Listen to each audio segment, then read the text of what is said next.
अस्सलाम वालेकुम, मैं हूं साजिद और आप देख रहे हैं आपका अपना यूट्यूब चैनल साजिद सोपी।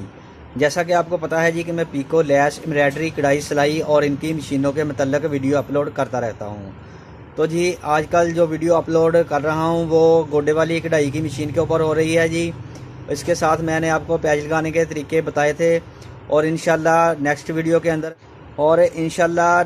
के अंदर मैं आपको फ्री हैंड एम्ब्रॉयडरी करने का तरीका बताऊंगा कि आप किस तरह से फ्री हैंड एम्ब्रॉयडरी कर सकते हैं। फ्री हैंड एम्ब्रॉयडरी करने के लिए आपको किन किन चीज़ों को पहले सीखने की ज़रूरत है। तो आज हम बात करेंगे कि इस मशीन के साथ हम बूट लगाकर, फुट लगाकर कौन कौन से काम कर सकते हैं। तो ये इसके बूट आपके सामने पड़े हुए हैं जी। ये इसका सादा सिलाई वाला बूट है जी, इसके साथ आप सादा सिलाई कर सकते हैं। ये इसका पलटा बनाने वाला बूट है, इसके साथ आप जिप लगा सकते हैं, पलटा बना सकते हैं, कुशन को पलटा लगा सकते हैं।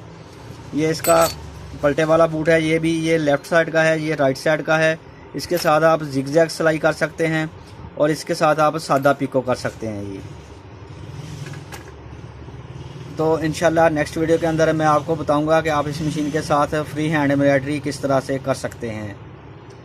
तब तक के लिए मुझे दीजिए इजाज़त और अपना रखिए ख्याल। अल्लाह हाफिज़।